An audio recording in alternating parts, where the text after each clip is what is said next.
Ladies and gentlemen, welcome to Metropolis Radio. Today we are taking a look at the Star Wars Visions trailer.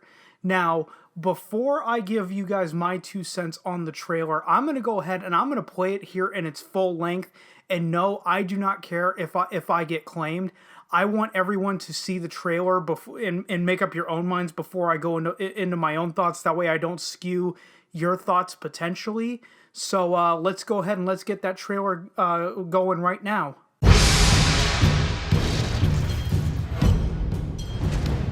Star Wars Visions is going to be an exciting anime anthology series coming to Disney Plus in September. Japanese animation inspired a lot of the people at Lucasfilm over the years. We loved the idea of seeing Star Wars expressed in that way. Each one of these studios that we approached, we found hardcore Star Wars fans. They all had a story they wanted to tell. 初めてスター・ウォーズの企画って言ったらもうあれなんかこのような夢のようなことができるのかなというふうにはちょっと思いましたね。いやもうついに来たなと、もう待ってました。その時の提案の内容がこれスター・ウォーズでこれやっていいのかっていうなんか面白いものだったんで。We were looking for something from the heart and soul of the individual creators. They are their visions through the lens of Star Wars. There are so many genres at play. Big and bold, romantic and sweeping, funny, comedic. で、この作品独自の、ところスタイルとしては、ロックオペラということで日本の山岳文化みたいなことをしっかり描けたらな。万国教の双子が生まれてこれがどうなるのかというのが基本的な設定ですね。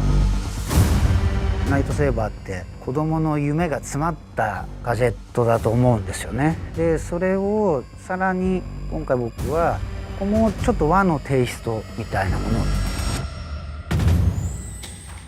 We tried to have some retro vintage feeling. We couldn't skip the Astro Boy influence. People love Astro Boy.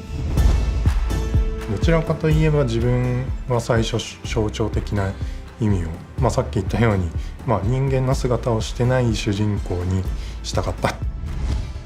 スター・ウォーズみたいな時代劇を作りたいマスターとパダワンが未知の敵みたいなに遭遇するっていうお話ですね。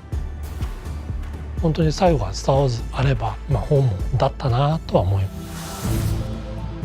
We feel so fortunate to be working with these filmmakers. There are so many opportunities to reflect Japanese storytelling in a Star Wars universe. Star Wars Visions is completely different than everything else in Star Wars storytelling. Audiences will fall in love with it.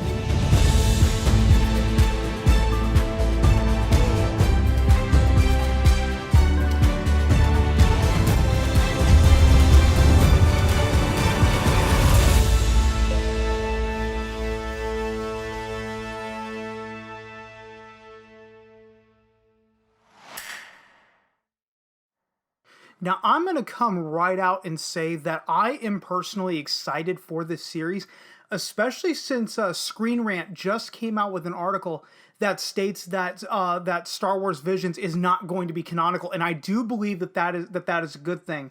What's his name? Executive producer James Woe, I hope I'm pronouncing his name correctly, went into an explanation that he wanted to give these creators a creative wide berth. I'm going to go ahead and read the full excerpt below, which I will splash up on the screen for you as well right here. Star Wars Vision storytelling didn't have to fit in the timeline. In developing the series, Lucasfilm made the decision to let creators tell the stories they wanted to tell, whether they featured established or original characters, without a need to tie into a larger chronology. We really wanted to give these creators a wide creative berth to explore all the imaginative potential of the Star Wars galaxy through the unique lens of anime, James Woe said. We realized we wanted these to be as authentic as possible to the studios and creators who are making them, made through their unique process and a medium they're such experts at. So the idea was, this is their vision riffing off all the elements of the Star Wars galaxy that inspired them, hopefully to make a really incredible anthology series unlike anything we've seen before in the Star Wars galaxy. And I'm gonna say it right now. There's one of the episodes I'm really looking forward to, and I can't remember the name of it, unfortunately, but is actually being made by the guys over at Production IG. Now, personally, I know these guys as they were the animators behind Ghost in the Shell, and Ghost in the Shell was absolutely amazing back in the day. I loved the only complete series that I ever saw was Ghost in the Shell Standalone Complex. I haven't seen the original movie, but I came across it one day back in high school by sheer accident and fell in love with the series. And apparently they also did the series Psycho-Pass, which I have never seen, but I've heard really good things about from people I knew that were really into anime. And over here on Deadline, let me see if I can find it real quick. Yes, apparently all of the series episodes will be available for streaming on September 22nd, obviously exclusively on Disney+. And I think that that's actually a very good thing for an anthology series, that it's going to drop all at once, unlike what Paramount Plus did with The Twilight Zone. The first season in particular, I think they dropped the first 2 episodes back to back and then released it weekly. Given that this is an anthology series, the episodes obviously aren't going to tie together, so what's the harm in releasing them all at once?